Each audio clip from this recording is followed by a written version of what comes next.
बिस्मिल्लाहिर्रहमानिर्रहीम। अस्सलाम वालेकुम रहमतुल्लाहि व बरकातुहू। सैयद शारिक वक़ार अपने यूट्यूब चैनल के साथ आज के एक बहुत ही इम्पोर्टेंट टॉपिक के ऊपर HR challenges in current scenario. हमारे साथ इस वक्त एचआर के 3 जॉइंट्स मौजूद हैं। आसिफ जानिया साहब हमें लाहौर से सेशन ज्वाइन कर रहे हैं ऑनलाइन।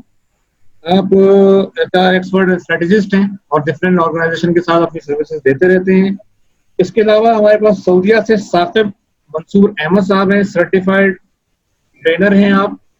और इसके अलावा हमारे पास फरीद जफर साहब मौजूद हैं, HR operational and services head at Engro corporation. आप तीनों का बहुत बहुत वार्म वेलकम। थैंक यू आज जी आज का प्रोग्राम का आगाज करते हैं। पहला सवाल मैं फरीद की तरफ लेकर चलता हूँ। ह्यूमन कैपिटल, ये लफ्ज देखिए, मैं एक्चुअली फाइनेंस का प्रोफेशनल हूँ, तो आपने और हमारी ऑडियंस को भी बिल्कुल बेसिक से समझाना है कि ये ह्यूमन कैपिटल है क्या। और हमें जो इस वक्त जो आपको कहते हैं एचआर हेड, जो लोगों को घर पे बिठा दिया गया है और होमवर्क की आदत डाल दी गई है, तो अब एचआर की पॉलिसीज जो हैं या स्टडीज जो हैं वो किस तरह से आ रहे हैं। तो सबसे पहले तो वो ये ह्यूमन कैपिटल समझाइए कि ह्यूमन कैपिटल क्या नंबर ऑफ पीपल्स के लिए है या उनकी इंटेलेक्चुअल स्किल्स को भी आप काउंट करें।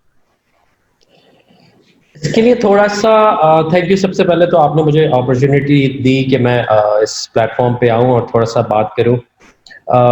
ह्यूमन कैपिटल को डिस्क्राइब करने से पहले हमें थोड़ा सा एवोल्यूशन देखना पड़ेगा कि हुआ क्या, कहाँ से इंडस्ट्रियलाइजेशन के बाद ये डेवलप कहाँ से होना शुरू हुआ। आप पहले पर्सनल सुनते थे, उसके बाद आप ह्यूमन रिसोर्सेज सुनते थे, अब आप सुनना शुरू हो गए हैं ह्यूमन कैपिटल। तो है एक ही चीज और उसके मुख्तलिफ फॉर्म्स जो है वो चेंज होते रहते हैं, उसका कॉन्टेक्स्ट चेंज होता रहता है पास जो ऑर्गेनाइजेशंस के अंदर। So people keep coming up with new connotations. So हुआ ये कि ह्यूमन कैपिटल, बिकॉज आपके पास बहुत सारे कैपिटल एज एन ऑर्गेनाइजेशन मौजूद होते हैं जो कि ऑर्गेनाइजेशन को चलाने के लिए and to make organisation work and to be productive, आपके पास one of the capital is human, जो कि ऑर्गेनाइजेशन एज एन एसेट भी यूज करती है और ऑर्गेनाइजेशन का मेन रिसोर्स भी होता है। तो ये पहले हमारे पास ह्यूमन रिसोर्स भी होता था तो हम उसको इसी कॉन्टेक्स्ट में लेते थे, अब हमने ये वर्ड यूज करना शुरू कर दिया human capital. So taking it forward directly to the current scenario, हमें थोड़ा सा ये समझना पड़ेगा कि we in HR department are part of the organisation. तो ऑर्गेनाइजेशन किस हाल में है इस वक्त और ऑर्गेनाइजेशन का क्या कॉन्टेक्स्ट है इस कोविड सिचुएशन में, how an organisation is thinking and various organisation around the world is thinking. तो थोड़ा सा उस कॉन्टेक्स्ट में देखते हैं कि where are we standing. So जब ये कोविड होता है, कोविड होने के बाद एक सिनेरियो क्रिएट होता है जिसके अंदर the business is like at a halt. You are not allowed to attend to office, number one. The businesses, the norms of the business are disturbed. Number third is जब आपकी organisation ने जो product and services, जो main उनका focus था product and services deliver करना, वो नहीं कर रही होती या कम हो जाता है डिलीवर करना, तो ऑर्गेनाइजेशन परेशान होना शुरू हो जाती है। तो ऑर्गेनाइजेशन परेशान क्यों हो रही होती है? So we all understand there's a fixed cost associated to any business, any services, any products which you are making, और उसकी fixed cost को पूरा करने के लिए ऑर्गेनाइजेशन मेक मनी। तो ये एक नेचुरल फिनोमेना है, I think everyone must be knowing it. तो ऑर्गेनाइजेशन जो फेस कर रही है प्रॉब्लम्स वो 2-3 किस्म के। नंबर 1, एक तो ऑर्गेनाइजेशन फेस कर रही है जो कि right now COVID ने create किया हुआ है, means you are not been able to attend office, you are not been able to go to work in factory setup, you have not been allowed by the government or in all the countries जहाँ पे भी ये ज़्यादा शिद्दत इख्तियार कर चुका है, वहाँ पे वो भी अलाउ नहीं कर रहे कि अपने ऑपरेशंस को आप चलाएं। अब पहली चीज, जब ये सिचुएशन हुई थी तो ऑर्गेनाइजेशन ने ऑल्टरनेट ढूंढने शुरू किए। सो ऑर्गेनाइजेशन ने ऑल्टरनेट क्या ढूंढने शुरू किए थे? ऑर्गेनाइजेशन ने कहा लेट्स गो वर्चुअल। सो आपको ये you must have heard and you must understand that many of the organization in other parts of the world or maybe western part of the world, they are already on maybe 30 to 40% on agile working or work from home. तो उनके लिए ये वाला piece adjust करना, I think it wasn't a big deal. लेकिन number one, the platform for addressing maybe, छोटी organisation ले लेते हैं तो 500, और बड़ी ले लेते हैं हजारों 2000 की, तो एक ऑटोमेटेड प्लेटफॉर्म लोगों को प्रोवाइड करना जहां से वो, तो ये पहला, सबसे पहला चैलेंज ऑर्गेनाइजेशन को हुआ. Number two, how to keep people engage, ये दूसरा चैलेंज हुआ. अभी हम मजीद बात करेंगे तो आगे हम इस पे थोड़ी रोशनी डालेंगे. इंगेजमेंट का मसला हुआ. थर्ड, ऑर्गेनाइजेशन को ये प्रॉब्लम हुआ कि कहीं ऐसा तो नहीं है कि वो जो अफेक्टीज हैं उनमें से कोई हमारे किसी ऑर्गेनाइजेशन का हिस्सा हो जो कि काम कर रहा हो और फिर वो स्प्रेड हो जाए. और तो सेफ्टी सिक्योरिटी, वही मैस्लो की नीड्स है, safety security, psychological need, physiological need, ये सारी तीनों नीड्स इस वक्त एक्टिव हो गई, एम्प्लॉई में भी और ऑर्गेनाइजेशन में भी. सो ये इस पे अभी मजीद डिटेल में मैं बात करता हूँ. ठीक है, चलें. मैं लेकिन कभी मूव टू साकिब, सऊदीया चलते हैं. साकिब, इस वक्त जो आप माशाल्लाह एग्जीक्यूटिव कोच हैं, ठीक है जी, अब ये होम सर्विस शुरू हो गई, हम लोग सब होमवर्क पे लगे हैं, तो आप अपनी जो ट्रेनिंग को जो है वो किस तरह से डाइवर्सिफाई होता हुआ देख रहे हैं? आप क्या समझ रहे हैं जो पुरानी ओल्ड मेथोडोलॉजीज थी, आपने लोग इकट्ठा किए, उनको एक वर्कशॉप करा दी, सेशन करा दिया, अब जो है जैसे अभी जफर फरीद बता रहे थे कि बिल्कुल सिनेरियो जो है वो चेंज हो रहा है, लोग जो है वो जूम के थ्रू ज्यादा काम कर रहे हैं, ठीक है ना, टेक्नोलॉजी की एडवांसमेंट है, डिजिटलाइजेशन पे जा रही है चीजें, तो अब आप देख रहे हैं कि आप किस किस्म की स्किल्स की लोगों को जरूरत होगी, पर्सनल की क्या स्किल्स चाहिए होंगी, और जो ऑर्गेनाइजेशन है वो किस हवाले से देखेंगे, अब ट्रेनिंग का जो इंफ्रास्ट्रक्चर है वो क्या होगा? ट्रेनिंग तो it's going to be changed, बल्कि मैं आपको ये कहूं कि ट्रेनिंग ने चेंज होना शुरू कर दिया था, कोविड-19 ने आके उस प्रोसेस को बूस्ट अप कर दिया है. क्योंकि जो हमारी कन्वेंशनल ट्रेनिंग होती थी, हम 2 दिन 3 दिन की ट्रेनिंग प्रोग्राम्स कर रहे होते थे और वो ब्रस्टिंग हो रही होती थी नॉलेज की, तो एक सवाल ये आता था कि इतनी सारी नॉलेज हमने दे दी लोगों को, उसमें से उनका टेक आउट कितना है, टेक अवे कितना है, और how much they are implementing it. तो एक तकरीबन पिछले कोई 8-10 साल से जो है ना वो माइक्रो लर्निंग की बात हो रही थी, और जब माइक्रो लर्निंग की जब बात हो रही थी तो वो डेफिनेटली टेक्नोलॉजी के थ्रू ही ज्यादा हो रही थी. अच्छा, अब हुआ ये कि कोविड-19 आ गया, जैसे फरीद ने कहा कि अब हम सोशल डिस्टेंसिंग पे चले गए हैं, ट्रैवलिंग इज नॉट अलाउड, जहां जिन ममालिक में, फॉर एग्जांपल सऊदी अरब में इट्स वेरी कॉमन कि हम मुल्क से बाहर जाते हैं ट्रेनिंग्स करने के लिए, या फिर जो है ना वो बाहर से ट्रेनर्स हमारे वहां आते हैं. ये दोनों सूरतें अवेलेबल नहीं है. तो उस सूरत में अब तीसरी सूरत ये रह जाती है कि हमें जो है वो टेक्नोलॉजी बेस्ड ट्रेनिंग्स पे जाना पड़ेगा. तो इसमें टेक्नोलॉजी बेस्ड में जो पहली चीज आई वो आपको फॉर एग्जांपल मैं बता सकता हूँ. मेरी अपनी कंपनी में मैं एक ट्रेनिंग रोड मैप मैंने इम्प्लीमेंट किया है, प्रोडक्ट मैनेजमेंट स्कूल यूएस के साथ, for my product management team. अच्छा, ये पूरा जो जर्नी थी वो थी एक हफ्ते के ट्रेनिंग प्रोग्राम्स थे, 3 या 4, जिनको उन्होंने यहाँ सऊदी अरब में आके करना था. अब हुआ ये कि जब ये सारा सिचुएशन हुई तो हमें फिर ये भी देखना पड़ेगा कि कितनी देर तक एक ट्रेनी अपने कंप्यूटर स्क्रीन के सामने बैठ सकता है और इंगेज रह के बैठ सकता है. सो वी आइडेंटिफाइड कि more than 4 hours is not possible. हमने उस ट्रेनिंग को चेंज कर दिया. अब वही प्रोग्राम जो 1 हफ्ते में होने वाला था वो 2 हफ्ते लंबा हो गया. उसके बाद हमने उसमें एक्सरसाइजेस बहुत सारी चेंज की. तो अभी जो हम फिजिकल जब ट्रेनिंग करवा रहे होते हैं ना, क्लासरूम के अंदर हमें बहुत सारी चीजें हम फिजिकली करवा रहे होते हैं. फॉर एग्जांपल अगर हम मैनेजमेंट की या लीडरशिप की कोई ट्रेनिंग करवा रहे हैं तो हम बहुत सारी एक्सरसाइजेस हैं जो हम फिजिकली करवा लेते हैं. लेकिन अब ये फ्यूचर में पॉसिबल नहीं है. अब ट्रेनर्स को भी अपने काम को रिविजिट करना पड़ेगा, और they need to develop some new techniques, some new training methodologies जो वो ऑनलाइन कर सकें. आपको थोड़ा सा ये बता दूं मैं इस वक्त, because I am in contact with lot of big names from the market, European जो है, जो कंपनीज बड़े लेवल पे कंपनीज काम करती हैं या बड़े नाम हैं, और जो कि पहले जो है वो नहीं थी ऑनलाइन ट्रेनिंग के अंदर, नाउ दे आर इनटू, या तो उन्होंने शुरू कर दिया है या वो एक अच्छा पोर्टल डेवलप करवा रहे हैं या ढूंढ रहे हैं. But a huge amount is going to be invested in this one. Now हम जब आप सोचें कि बिलियंस ऑफ डॉलर्स अगर एक इंडस्ट्री में इन्वेस्ट होने जा रहे हैं तो definitely it will never be revert back. वो पैसे डल गए तो उसको वो कमाने के लिए इस्तेमाल करेंगे. तो ट्रेनिंग तो चेंज होने वाली है और हो चुकी है। ट्रेनिंग की जरूरत है। स्किल्स की जब आप बात कर रहे हैं, सबसे पहली बात तो एक कि जो हमारे वहाँ इसका एज से कोई ताल्लुक नहीं है। आप अगर देखें अपने अराउंड तो आपको बहुत सारे लोग हमारी एज ग्रुप में ही ऐसे नजर आएंगे जो कि बहुत ज्यादा टेक्नोलॉजी सेवी नहीं थे, but now they need to B.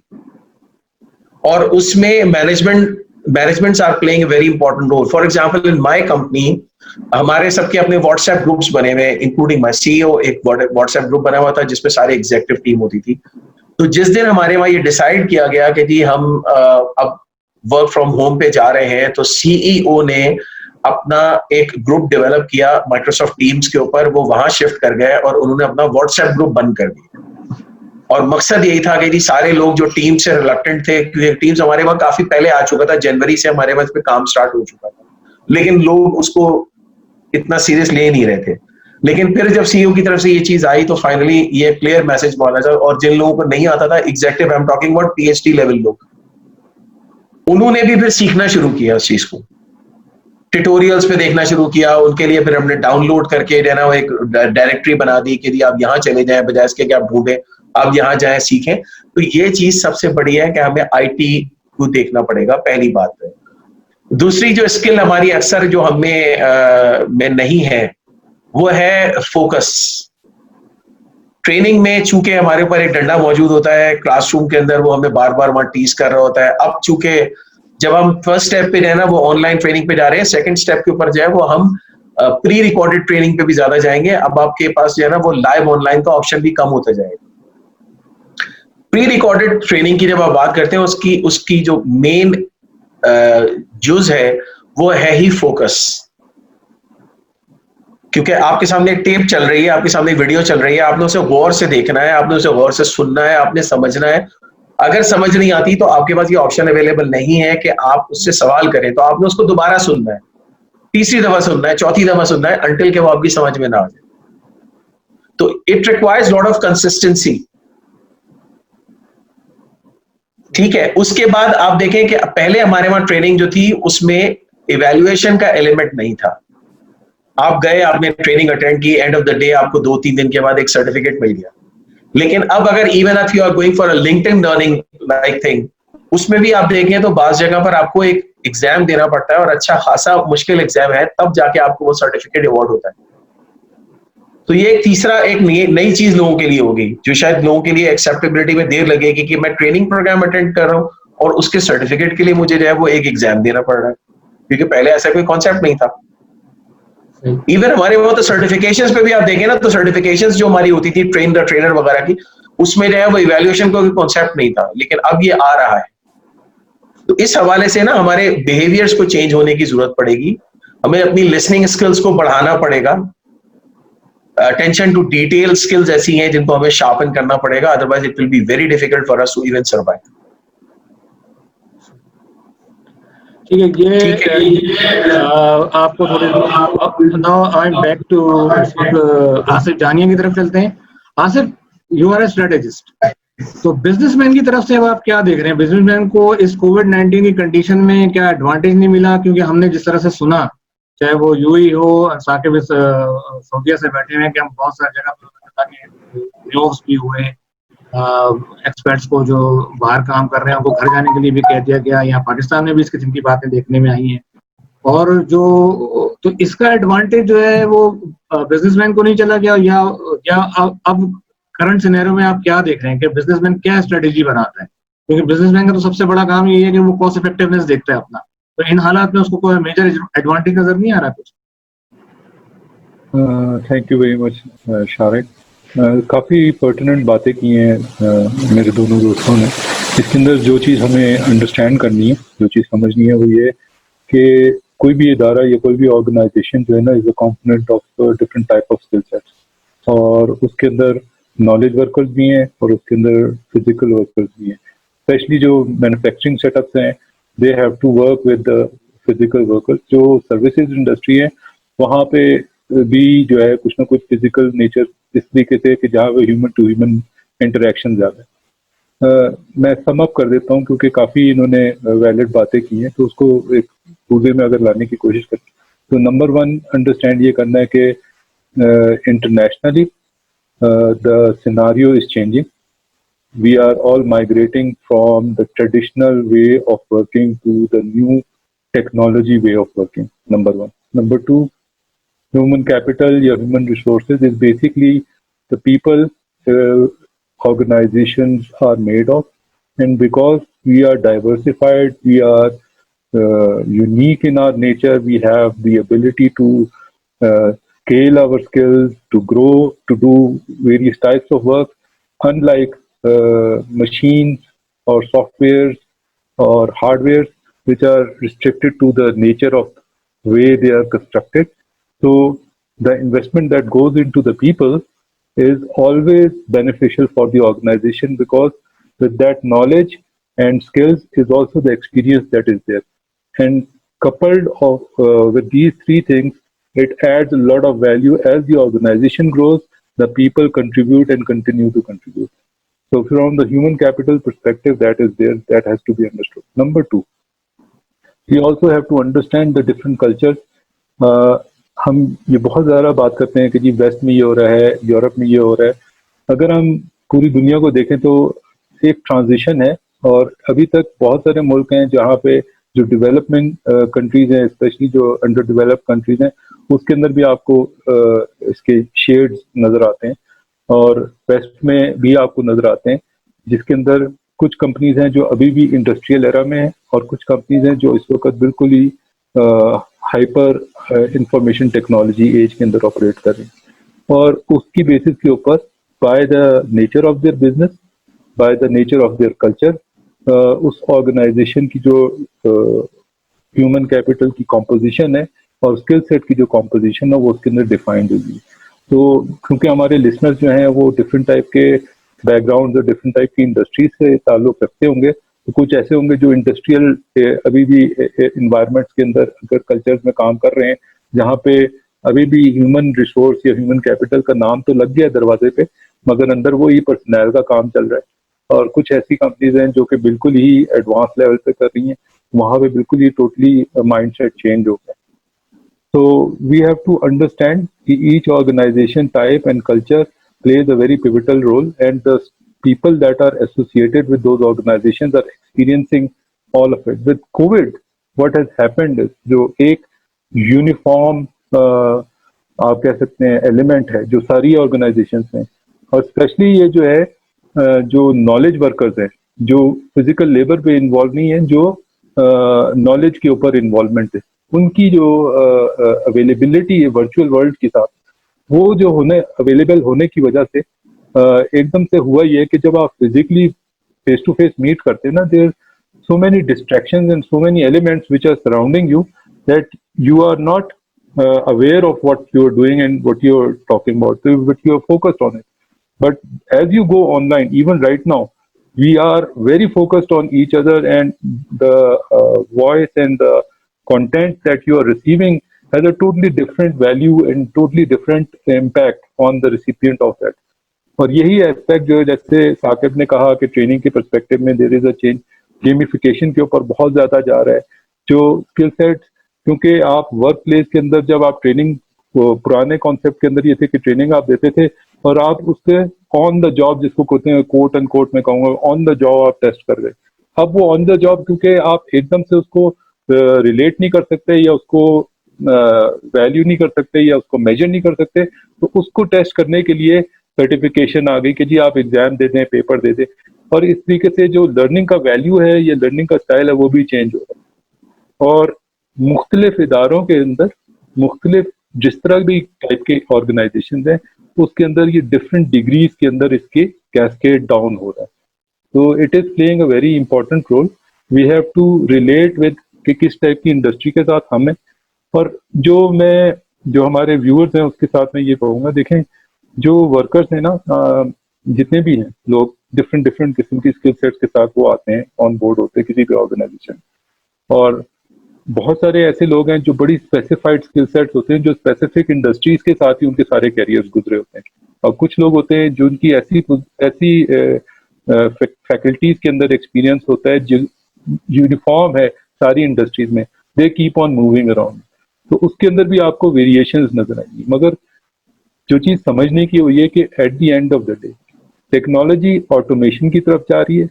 Technology हमें एक दूसरे के करीब through virtual world, virtual reality के थ्रू भी ले आ रही है, वीडियो कॉन्फ्रेंसिंग के थ्रू लेके आ रही है। और जो बात साकिब ने और फरीद ने दोनों ने एम्फेसाइज की वो यही है कि जो रिलेशनशिप स्किल्स है ना, that has to be extraordinary now and there has to be more emphasis on it. दुनिया में इस वक्त जितनी भी स्टडीज हो रही हैं उसके अंदर यही हो रहा है कि as people go virtual we have to improve our person to person relationship skills, because it brings us to an environment to which we are not familiar, which is not a norm. जो younger generation है which has been familiar with this, it is easier for them to migrate and they are very quickly to adopt to this new change. But जो elder generation है या जो baby boomer generation है, for them it's a slightly difficult transition and they have to struggle on it because they're used to their old ways of doing things. So, but COVID has forced everybody into that melting pot and said, okay, sit here and then learn. If you don't know, you have to do it.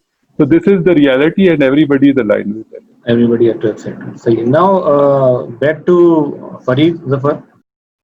कुछ कहना चाह रहे हैं साकिब? जी जी जी, thank you very much. Asif साहब ने जो बातें की उसमें सिर्फ एक पॉइंट ऐड करना चाहूंगा। इवन जो हमारा फैक्ट्री वर्कर या जो फिजिकल वर्कर था ना, या फिजिकल बिजनेस था हमारा, उसमें पहले ट्रेनिंग पे इतना कोई ज्यादा एम्फेसाइज था नहीं। लोग आते थे, वो दूसरों के साथ मिल मिला के काम कर लिया और इस तरह करके चले गए। But now because it's this environment is forcing us to go with a minimum number of workforce at a place, तो अब जो है ना, वो आपको बकायदा उस आदमी को या एक नए वर्कर को वर्क प्लेस में एंटर करने से पहले उसे एक ट्रेनिंग के प्रोसेस से गुजारना पड़ेगा, क्योंकि वो एक जगह जो होल्ड कर रहा है उसकी वैल्यू बहुत ज्यादा हो गई है। आफ्टर सोशल डिस्टेंसिंग, अब जस्ट इमेजिन कि जिस जगह पर पहले 50-60 लोग काम करते थे, अब वहां पर शायद 20-25 लोग काम करेंगे। तो वो जो उसका अपना एक क्यूब है, उसकी वैल्यू बहुत ज्यादा बढ़ गई है, और उस क्यूब के अंदर आप बगैर किसी ट्रेनिंग दिए हुए किसी आदमी को डाल नहीं सकते, बिकॉज आपका जो चेन प्रोसेस है, प्रोडक्शन का चेन प्रोसेस है, वो इंटरप्ट होगा बार बार। That will be very costly for any business. अच्छा साकिब, आपकी बात इंटरप्ट कर रहा हूँ, आपकी बात के कॉन्टेक्स्ट में एक बहुत इंपॉर्टेंट बात जो मुझे समझ आ रही है, मेरा ख्याल है फरीद इसमें इनपुट देंगे कि एम्प्लॉयज के क्या चैलेंजेस हैं। हम यहाँ ये देखते हैं कि पाकिस्तान में मेरा जो बाहर भी वक्त गुजारा और यहाँ भी देखा, ज्यादा वक्त यहाँ टाइम गुजरा है, और पाकिस्तान की मैंने पब्लिक सेक्टर भी देखा है, प्राइवेट सेक्टर भी देखा है, कि हमारे जो ERP का कॉन्सेप्ट है, ये ऑटोमेशन से लोग डरते हैं। क्या देख रहे हैं इस इन हालात में, कोविड के अंदर डिजिटलाइजेशन के ऊपर बहुत ज्यादा फोकस हो रहा है, जो साकिब भी और आसिफ भी और आप तीनों हजरात इस बात पे फोकस कर रहे हो, तो एम्प्लॉयज को क्या थ्रेट आ रहे हैं, और ये जो मसले थे ERP के, ये आगे चल के फ्रूटफुल होंगे या लोगों के लिए और परेशानी का बनेंगे, या ज़ाहिर है इसमें ऑर्गेनाइजेशन को भी बड़ा थ्रेट आता है? अच्छा शारिक, जैसे मैंने अभी जस्ट एक्सप्लेन कि ऑर्गेनाइजेशन का कॉन्टेक्स्ट क्या है, तो इसी तरह एम्प्लॉय का भी कॉन्टेक्ट है। ऑर्गेनाइजेशन is thinking के how can an output be given from an employee, and employee is also thinking कि एकदम से मेरे सर पे ये आ गया है। ऑर्गेनाइजेशन सबसे पहला चैलेंज उसके ऊपर क्या आया, उसके ऊपर एक फिजियोलॉजिकल चैलेंज आ गया कि यार मेरी जॉब का क्या होगा। I mean would I be there, would I be losing my job, मेरी सैलरी का क्या होगा। उससे एक स्टेप अभी आगे और भी बताऊंगा, बट देन फाइनेंशियल इंस्टेबिलिटी आ गई कि आई डोंट नो कि भाई पे कट तो नहीं आना शुरू हो जाएगा। ऑर्गेनाइजेशन जब खुद पैसा नहीं बना रही तो हाउ कैन ऑर्गेनाइजेशन सर्वाइव। तो ऑर्गेनाइजेशन जो कि बिल्कुल आप समझ लें स्टार्टअप्स थी, उन्होंने अपनी स्ट्रैटेजी अलग रखी हुई है। जो ऑर्गेनाइजेशन बड़ी एस्टैब्लिश ऑर्गेनाइजेशन, बिकॉज मैं अभी थोड़ी सी एग्जांपल भी दूंगा अपनी ऑर्गेनाइजेशन की, जो एस्टैब्लिश ऑर्गेनाइजेशन है वो अभी ये प्रेशर ले रही है, लेकिन कब तक ये भी देखना है। और जो मिड लेवल ऑर्गेनाइजेशंस थी, उन्होंने कुछ इस तरह की स्ट्रैटेजीज बनाई हैं जो कि वो भी मैं भी आपको बताता हूँ, वो भी उनके लिए सस्टेनेबल है या नहीं, ये भी उन्होंने सोचना है. सो एम्प्लॉय के हवाले से there were some physiological challenges, जिसके अंदर मैंने अभी आपको जॉब सिक्योरिटी का बताया, फाइनेंशियल इंस्टेबिलिटी का बताया. फिर उनकी जो बेसिक फुलफिलिंग नीड्स थी ना, वो पूरी नहीं हो रही थी. पैसा है, जाके खरीद नहीं सकते, बाहर जा नहीं सकते. देन मोस्ट इंपॉर्टेंटली जो हम सारी हायरार्की ऑफ नीड्स में भी पढ़ते हैं कभी, तो सेफ्टी का भी बड़ा इशू था. क्या आपकी वर्क प्लेस सेफ है या नहीं है, number 1. Health and safety of family members. Number 2, organisation ने कहा okay, now we have a policy which is called work from home. So when we have work from home policy, you have to have all the gadgets and suitable platform available to go online and demonstrate your जो भी आप अपना काम कर रहे होते हैं वो पूरा करें. तो उसमें टेक्नोलॉजी हो गई, अगर आप ERP पे काम करते हैं तो SAP हो गया, सो या Oracle हो गया, या जो भी आपके पास ERP सोल्यूशन लगा हुआ है. फिर आपके पास ये था कि the balance between family time, you know, work life balance disturb होना शुरू किया. मैं आपको एग्जैक्टली बता सकता हूँ. तो बहुत जो ऑर्गेनाइजेशन है, 100% ऑफ पॉपुलेशन में से 30-40% they have emerge as the most efficient people who were tech savvy, जो अभी साकिब ने मेंशन किया. टेक्नोलॉजी जो अभी आसिफ मेंशन कर रहे थे, भाई आपको टेक्नोलॉजी यहाँ पे होनी चाहिए क्योंकि अब सारा काम ही टेक्नोलॉजी के थ्रू हो रहा है.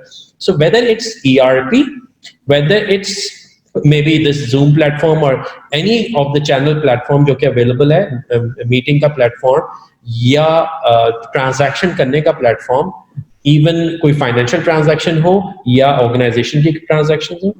And then if we move towards other challenges, psychological challenges.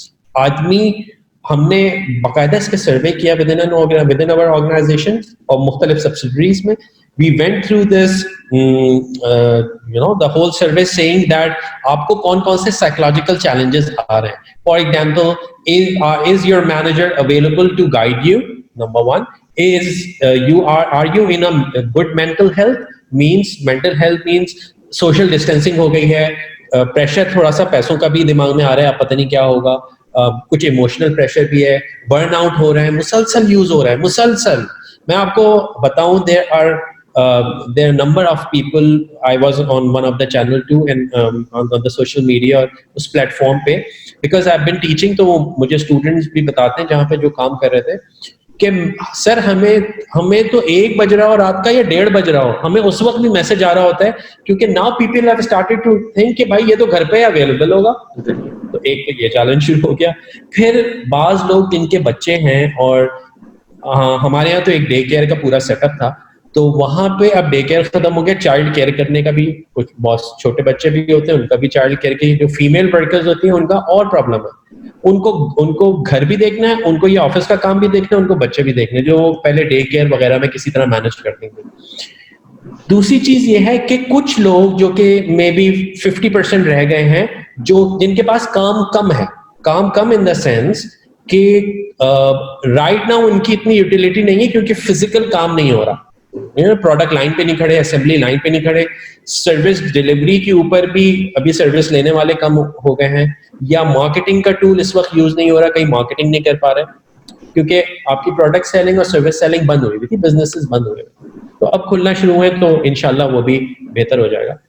Then the productivity from work from home. मैं आपको बताऊं, लोगों को दे हैव दिस, इनको इंसोम्निया के इश्यूज हो गए हैं, लोगों को थोड़ा सा बैक पेन के फिजिकल डिसऑर्डर्स के अंदर थोड़ा सा बैक पेन होना शुरू हो गया है लोगों की. जैसे अब मैं मुसलसल देख रहा हूँ आई साइट वीक. मैं अपनी एग्जांपल दूं, पता नहीं और लोग यूज करते हो नहीं करते हो, मैंने तो आंखों में सुरमा डालना शुरू कर दिया, और वो सुरमे से थोड़ा सा जो है ना, आई डोंट नो अच्छा हो रहा है बुरा हो रहा है, लेकिन मुझे विजिबिलिटी, इस वक्त मैं चश्मा नहीं लगाया हुआ और विजिबिलिटी अच्छी हो रही है. तो ये बड़े चैलेंजेस थे. इसके लिए हम लोगों ने बहुत सारे स्टेप्स उठाए. मींस बहुत सी ऑर्गेनाइजेशन ने कहा सैलरी पहले प्रोसेस कर दो. बहुत सी ऑर्गेनाइजेशन ने कहा कि जो बड़ी ऑर्गेनाइजेशन जो सस्टेन कर सकती थी, कि जिन्होंने अगर सैलरी पहले प्रोसेस कर दी, या बोनसेस देने थे जो शुरू में होते हैं, मार्च में हम बोनसेस यूजुअली लोग देते हैं, वो दे दिए. प्लस ये कि हमारे पास एक प्लेटफॉर्म है कॉन्ट्रैक्चुअल एम्प्लॉइज का, उनको भी हमने कहा मेडिकल फैसिलिटी होनी चाहिए, क्योंकि आपके ऑफिस से कोई भी काम आके करता है तो this is your responsibility. constant IT platform, HR support was available, 24/7 help desk बनाई गई। तो ये बहुत मेडिकल ऑनबोर्डिंग और डिजिटाइजेशन को बहुत ज़्यादा प्रमोट किया गया। सो दीज वर एरियाज जो कि एम्प्लॉय के कंसर्न थे और अभी भी हैं। अब मैं आपको बता रहा हूँ ऑर्गेनाइजेशन उस स्टेज में आ गई हैं जहाँ पे सस्टेनेबिलिटी थोड़ी सी प्रॉब्लम करेगी, और उसमें स्मॉल ऑर्गेनाइजेशन, मिड ऑर्गेनाइजेशन ने इंक्रीमेंट काट दिए हैं, प्रमोशन काट दिए हैं। बाद लोग they have started to think about focusing on retrenchment, किस तरीके से किया जाए। तो ये वाले कंसर्न्स हैं जो कि इस वक्त एम्प्लॉय देख रहा है। इस पर मजीद आगे भी बात करते हैं। ये मैं इस पे आसिफ से एक पॉइंट ये जिक्र करना चाहूंगा कि लोकल, जो आसिफ ने पाकिस्तान का लोकल एनवायरनमेंट देखा है, पाकिस्तान के जो लोकल कल्चर में, जैसे अभी फरीद से बात हुई कि जी यहाँ ईआरपी इतने सक्सेसफुल नहीं हो सके। हमारा जो लोकल बिजनेसमैन है, यहाँ ये देखने में आया कि यहाँ ऑटोमेशन जो है वो इतनी ज्यादा सक्सेस पेनिट्रेट नहीं कर पाई, और शायद उसमें हमारा जो एम्प्लॉयर उसका अपना भी रोल है, क्योंकि मैंने यहाँ पे 400 मिलियन का सैप भी रोल बैक होते हुए देखा है। क्योंकि वो जो एम्प्लॉयर है शायद वो 200 लोगों को, लेबर को रखना पसंद करता है, 2 प्रोफेशनल लाना पसंद नहीं करता। तो ये इसको आप किस हवाले से देखते हैं? फिर इसी सवाल का जवाब जो है मैं साकिब से ट्रेनर लूंगा कि हम उस माइंड सेट को जो है वो चेंज कैसे कर सकते हैं। पहले फर्स्ट तो आसिफ जानिए। इसके अंदर 2 जाविये हैं, एक अच्छा जाविया है और एक बुरा जाविया है। जो अच्छा जाविया है वो ये है बेसिकली कि क्योंकि लेबर चीप है और ERP is more expensive ticket item, और उसको इम्प्लीमेंट करना ज़रा पेनफुल है, तो उसलिए जो है लोग जो उस कल्चरल में अभी माइग्रेट नहीं हुए टेक्नोलॉजी वाले में, वो प्रेफर करते हैं कि वो लेबर से वो काम करवाएं या फिजिकल इंडिविजुअल से वो काम करवाएं। दूसरा एलिमेंट उसकी उसी साइड के अंदर ये भी है कि वो कंट्रोल का एस्पेक्ट है। जब आपके पास एक आदमी काम कर रहा होता है और आप उससे काम करवा रहे होते हैं तो आपको महसूस होता है कि वो आपके कंट्रोल में, वो नजर आ रहा होता है। तो ERP के अंदर वही चीज, कंट्रोल जो है ऑटोमेटेड होते हैं तो आपको पता ही नहीं चलता, तो उससे फेमिलियरिटी होना और ना होना जो है ना, वो भी एक बहुत बड़ा इशू है। ये अच्छे वाले एस्पेक्ट के परस्पेक्टिव में।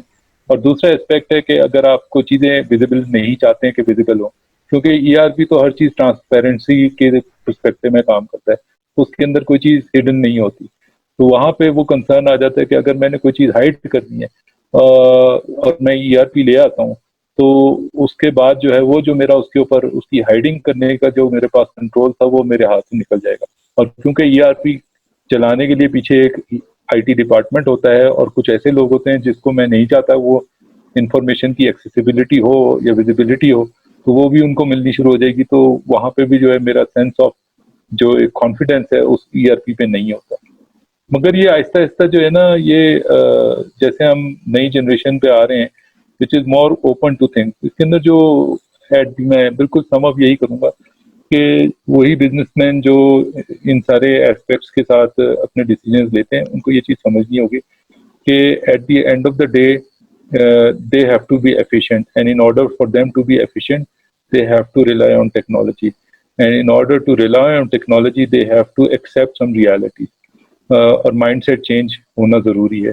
अगर आप अपनी प्रोडक्टिविटी वाकई इंक्रीज करेंगे तो you will become profitable and you will remain profitable. सिर्फ चीजें छुपाने से या उनको दबाने से ये आप प्रॉफिटेबल नहीं होते। तो ये एक रियलिटी है जिसको अंडरस्टैंड करना होगा। ये आ जाएगी नई जनरेशन में ज्यादा फेमिलियरिटी।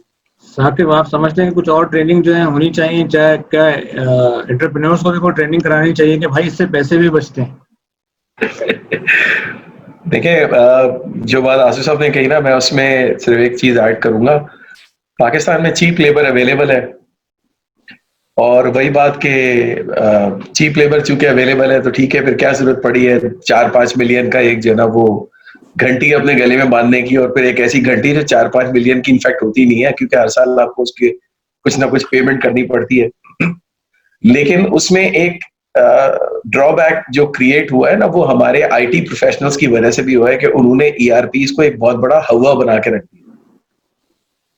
और तीसरी बात जो है ना, वो ओवरऑल मैनेजमेंट की बात कर रहा हूं कि देखें, ERP implementation is a big step, और जब आप इस तरह का चेंज लेके आते हैं तो आपको उसका पूरा एक चेंज इम्प्लीमेंटेशन प्लान, उसका कम्युनिकेशन प्लान, वो सब कुछ बनाना पड़ता है। लोगों के कंसर्न्स को पहले से आपको डिफ्यूज करने की जरूरत होती है। हमारे वहां प्रॉब्लम यह है कि हम सरप्राइजेस बड़े देते हैं।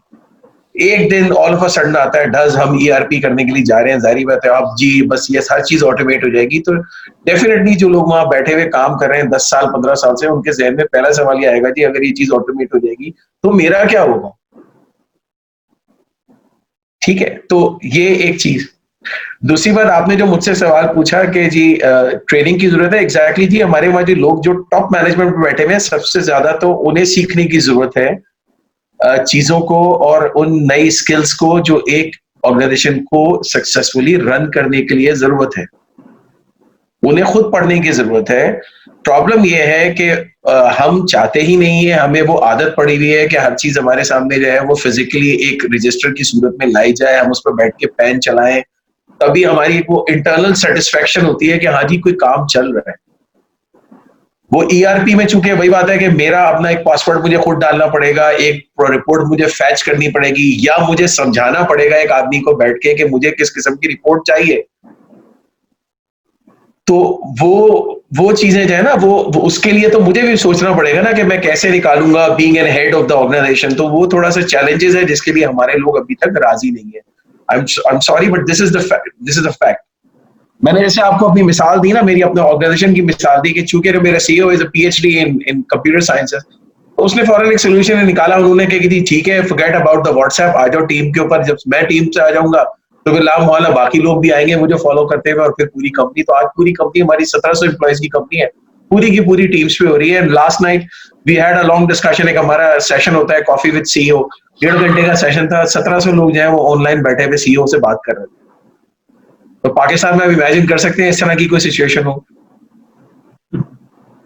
ठीक है ना, तो इसमें top management plays an important role, लेकिन वो खुद भी सीखते हैं, वो खुद भी नई चीजें सीखते हैं। सीखने का अमल कभी रुकता नहीं है। हमारे वहां एक मिसकॉन्सेप्ट ये आ गया है कि चूंकि आई हैव बिकम जीएम या मैं एमडी बन गया हूं, अब तो मुझे सीखने वीखने की जरूरत ही नहीं है, मैं तो हरफन मौला हो चुका।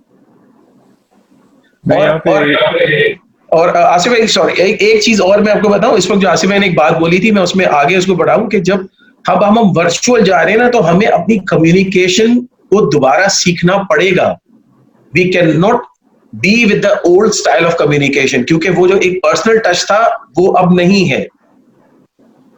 तो हमें अपनी प्रेजेंस कैसे करनी है, हमारा प्रेजेंटेशन स्टाइल क्या होना चाहिए when we are talking to someone on a platform, मेरी कम्युनिकेशन कैसे जा रही है, how to express my feeling, how to express my emotions, ये हमें सीखना पड़ेगा। और उसके साथ साथ जो एक बड़ी चीज हमें सीखनी पड़ेगी वो कल्चरल नॉर्म्स सीखने पड़ेंगे, क्योंकि अब हम दूसरे लोगों से जब बात कर रहे हैं तो हमें एक दूसरी कंट्री में एक दूसरे कल्चर के लोगों से बात करनी है, हमें उनके नॉर्म सीखने पड़ेंगे, उन्हें क्या चीज सही लगती है, हमें किस तरह अपने कल्चर को उनके कल्चर के साथ फ्यूज करना है।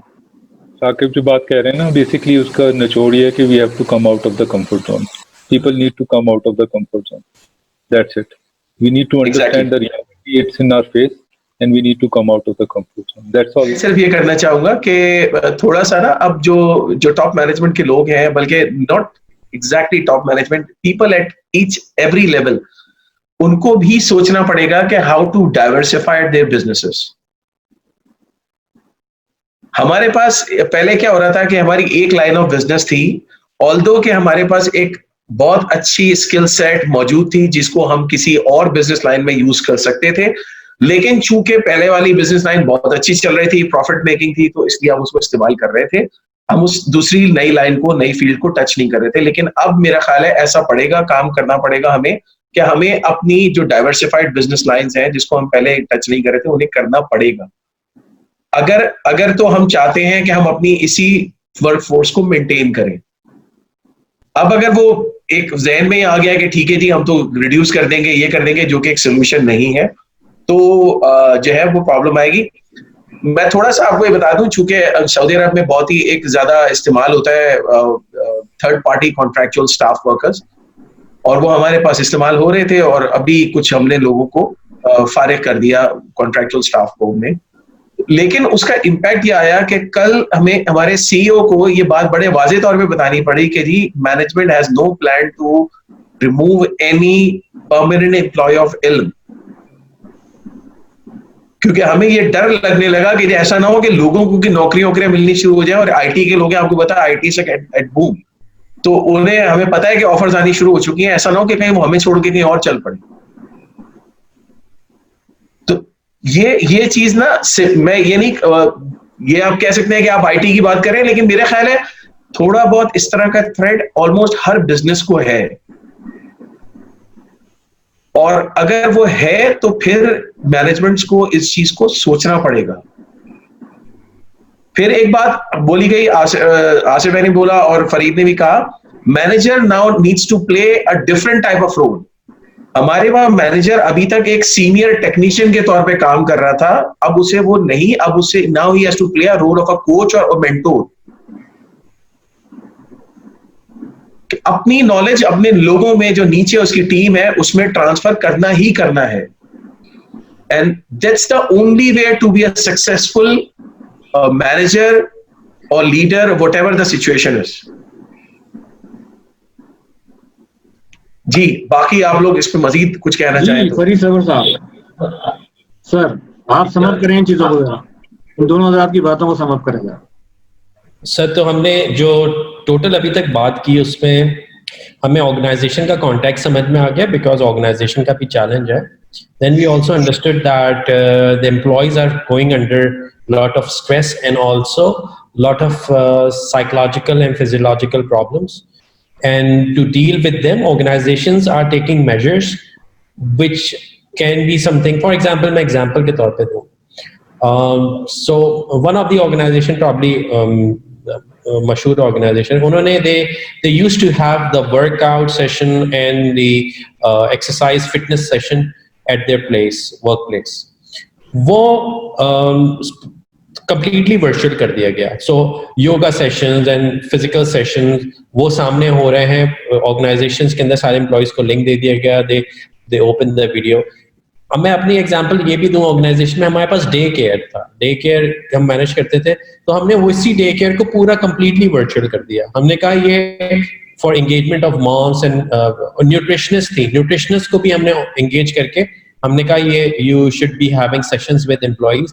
Then for physical and emotional wellbeing we try to engage mental healer and mental kind of a person who can support mental psychological areas. So वो भी किया गया। तो उसके अलावा मुख्तलिफ सेशंस कराए गए एम्प्लॉइज के साथ। अब ये तो एक पार्ट हो गया। दूसरा पार्ट जो ये दोनों बात कर रहे हैं with regard to Asif and Saqib जो कह रहे हैं लर्निंग का, that is a continuous process, that has to anyone you can easily see a person who is tech savvy has come out, as a doing wonders in this type of scenario. But person who was not tech savvy took time to learn it. तो आपके पास, तो हमें तो organisation चलानी है, आपने organisation चलानी है, हमें एम्प्लॉइज का भी ख्याल रखना है, एम्प्लॉइज को डेवलप भी करना है, क्योंकि ये एज जो है अब ऐसे ही चलेगा काफी अरसे तक, विच आई अंडरस्टैंड फ्रॉम, अल्लाह ना करे कि ये बीमारी इतने चले, लेकिन ये जो सिनेरियो सेट हो गया है, agile working, work from home, remote working, ये सारा अब समझ लें this is the new norm and it's gonna be their existing for good maybe 1 year or so. And I think a blessing in the disguise, people who were not moving towards digitization, now they have started to think कि यार अगर मैं ये platform पहले से बनाया हुआ होता तो I would have been up and running, तो आसिफ जैसे कह रहे थे कि भाई वो गया, ये दुनिया गई, पुरानी हो गई, आप समझ लें, जो बैठ के वर्कर्स को लेके एंगेज करती थी। अब technology it has to be the first, आप समझ लें, asset for you and employ definitely in the next month, क्योंकि इन दोनों के कॉम्बिनेशन से ये आपका प्रोसेस पूरा चलेगा।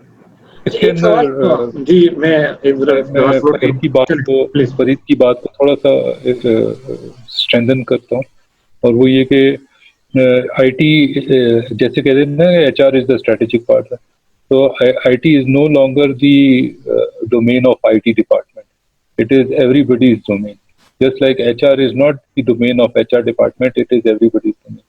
और यही चीज जो है आप देखिएगा आने वाले दिनों में डिफरेंट फंक्शनल एस्पेक्ट्स जितने भी हैं, जैसे सप्लाई चेन हो गया या फाइनेंस हो गया, ये सारी चीजें जिस तरह वो जो आपका बैलेंस स्कोर कार्ड में कोशिश की गई थी as a performance management system की, जी फाइनेंस का aspect should become everybody's responsibility, मगर it never cascaded down to many organisations because उसकी मेथोडोलॉजी अडॉप्ट करना, समझना, और उसके लिए जो आपके मैट्रिसेस ऑन द ग्राउंड मौजूद होना जिसकी बेसिस के ऊपर आप मेजर करते हैं, वो चीज़ें मौजूद ही नहीं है स्ट्रक्चर्स में, ऑर्गेनाइजेशन में, तो उसकी अडॉप्शन नहीं हो सकी। मगर जो चीज़ समझने की बात है वो ये कि जब अनप्रेसिडेंटेड किस्म के सिनारियोज क्रिएट होते हैं तो वहाँ पे अनप्रेसिडेंटेड किस्म के चेंजेस भी ऑकर होते हैं, और वही रियलिटी है। और रियलिटी ये है कि IT is no longer an IT department domain, and other functions should also take heed from this reality and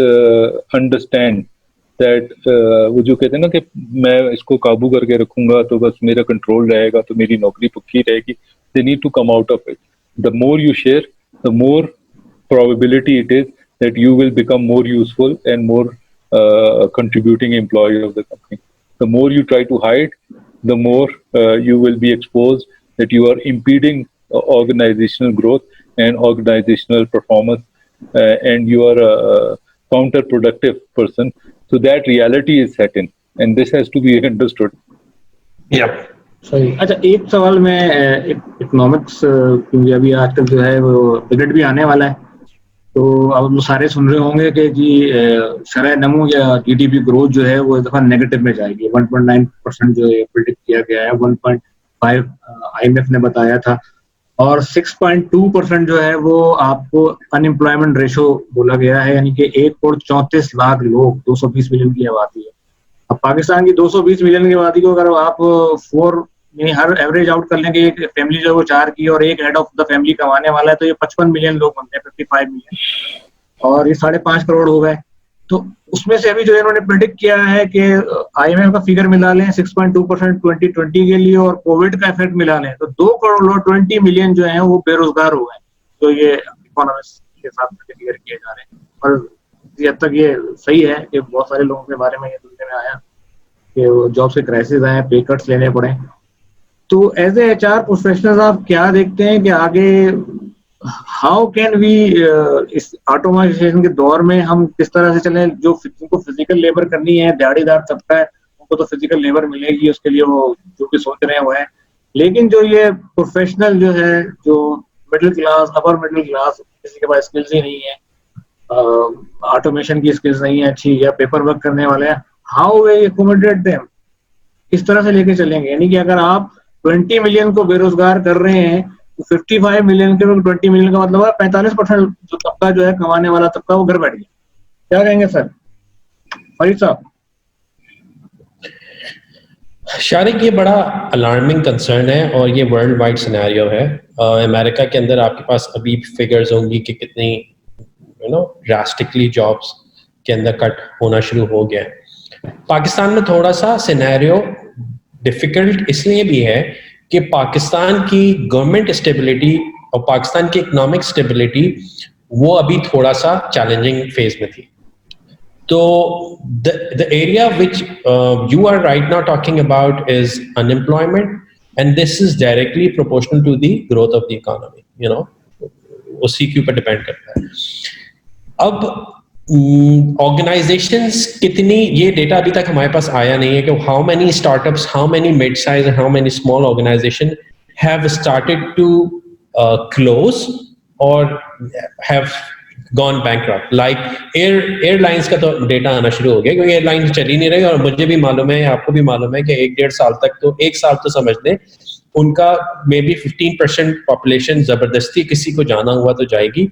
हमारे पास no training budget, no foreign travelling, no local training, no local travelling. तो ये impact huge है, huge in terms of अब ये कितना survive, ये पहले डेटा अगर मिल जाए कि ऑर्गेनाइजेशंस में से कितना, अभी क्योंकि हमारे पास ये दूसरा महीना, 2 महीने हो चुके, हम 3rd मंथ में एंटर हो रहे हैं, तो मेरे हिसाब से जो अनएम्प्लॉयमेंट का एरिया है वो जब ये सारी चीजें दोबारा खुलना शुरू हो गई हैं तो वो वापस रिवाइव हो जाएगा। इन 2 महीनों का जो शॉर्टफॉल है वो ऑर्गेनाइजेशन किसी ना किसी तरीके से या तो एम्प्लॉय से कवर करेगी, या अगर ऑर्गेनाइजेशन बिल्कुल ही खुदा ना खास्ता बैंकरप्ट होने वाली थी और वो सिचुएशन आ गई है कि यार अब तो ये नेल इन द कफन वाली बात है, ये कोविड से अब मेरा तो बिल्कुल ही हाल बिगड़ गया, तो उन वाली ऑर्गेनाइजेशन के अंदर पैनिक वाली सिचुएशन है। But right now the big organization, the mid size organization, after using very smart strategies they can still go on with these employees and इतना प्रॉब्लम नहीं होना चाहिए।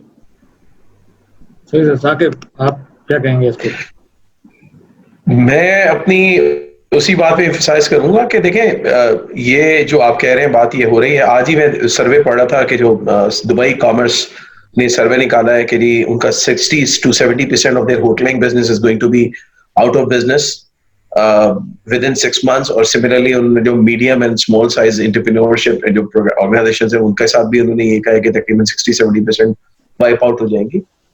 तो इसमें थोड़ा सा वही बात है कि जो आप कन्वेंशनल बिजनेस कर रहे हैं अगर आप उस पर ही एम्फसाइज करेंगे, आप नई रूट्स नहीं ढूंढेंगे जहां से आप जो है वो वैल्यू स्ट्रीम्स निकाल सकें, तो ये चीज रहेगी, ये करना पड़े। तो ये पहली बात है।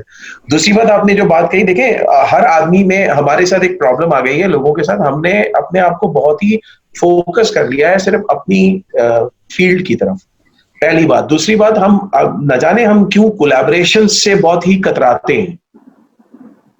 फॉर एग्जाम्पल, मैं आईटी सेवी नहीं हूं या मेरे हाथ में स्किल्स नहीं है, बट ठीक है मैं सोच तो सकता हूं ना कम से कम। तो अगर मैं कोई एक ऐसी बिजनेस एप्लीकेशन के बारे में सोच सकूं, जो आइडिया दे सकूं, और फिर मैं किसी के साथ, ऐसे आदमी के साथ कोलैबोरेट कर लूं जो, और आजकल तो यूनिवर्सिटी के बच्चे और बहुत नए जो फ्रेश ग्रेजुएट्स हैं वो काम करने वाले मिल जाते हैं, और उनके साथ मिलके एक काम करूं और एक जो है वो अलायंस बनाऊं, तो बहुत सारे लोग इस तरह के काम कर रहे हैं और बहुत ही कामयाब सक्सेसफुली कर रहे हैं। तो थोड़ा सा हमें अपनी सोच के तरीके को भी बदलना पड़ेगा। मैं हर आदमी की बात कर रहा हूँ, या हर आदमी जो भी है उसे अपने सोच के तरीके को बदलना पड़ेगा। फॉर एग्जाम्पल, अब मैं यहाँ की मिसाल देता हूँ। When I came to Saudi Arabia in 2013, कोई कॉन्सेप्ट नहीं था कि जी आपके वहाँ होम डिलीवरी कॉन्सेप्ट हो या इस तरह की कोई चीज हो। आज हम सऊदी अरब में 24 आवर लॉकडाउन में बैठे हुए हैं। एक एप्लीकेशन के ऊपर जो है वो आपको हर चीज अवेलेबल है। अब लोगों ने एप्लीकेशंस बनाई हैं, उसके साथ कोलैबोरेशंस की है आउटलेट्स के साथ। आप 24 आवर जब चाहे खाना मंगा लें, जब चाहे ग्रोसरी मंगा लें। तो इस तरह की चीजें जो है वो हम मेरे जहन में जैसे ख्याल आया था, और मैंने कुछ लोगों से कहा भी था, अच्छा है कि एक फोरम है तो मैं यहाँ दे भी सकता हूँ उसको, कि इम्तियाज सुपर मार्केट है। अब इस वक्त एक इशू खड़ा हुआ है कि सोशल डिस्टेंसिंग का इशू चल रहा है, लोगों को मसले मसाइल आ रहे हैं वहां पर। दूसरी तरफ हम देख रहे हैं कि फूड पांडा का जो है वो काम खत्म हो गया है, उनके राइडर्स को आप जो है वो ले ऑफ करते चले जा रहे हैं। तो अगर ये दोनों कंपनीज कोलैबोरेट कर लें और ये इम्तियाज सुपर स्टोर अपनी एक एप्लीकेशन निकाल के कह दे कि जी आपको आने की जरूरत नहीं है, हमारी सारी चीजें एप्लीकेशन पे आप बुक करवाएं, अपना एड्रेस दें और अपने क्रेडिट कार्ड से पेमेंट कर दें, और हमारा आदमी जो है ना वो फूड पांडा का बंदा आएगा, आपको जो है वो डिलीवर करके चला जाएगा। तो it will be a win win situation. उनकी जॉब बची रहेगी, इनका बिजनेस बढ़ता रहेगा। जो बार बार एक सोशल डिस्टेंसिंग के इश्यूज आ रहे हैं, कभी बैन किया जा रहा है, कभी उसको सील किया जा रहा है, हम इसको सॉल्व कर सकते हैं। ये तो एक छोटी सी मैंने मिसाल दी, इस तरह बहुत सारी काम हम कर सकते हैं। तो इस थोड़ा सा ना हमें अपनी कहते हैं ना, तो हमें out of the box thinking पे थोड़ा सा एक जोर देना पड़ेगा। नए बिजनेस चैनल्स हमें देखने पड़ेंगे, नए हमें जो है वो रेवेन्यू चैनल्स देखने पड़ेंगे, न्यू कोलैबोरेशंस देखनी पड़ेंगी। और जैसे फरीद ने कहा, ये देखें ये हर एक पे ही आया है। मतलब पाकिस्तान कोई एक इकलौता कंट्री नहीं है।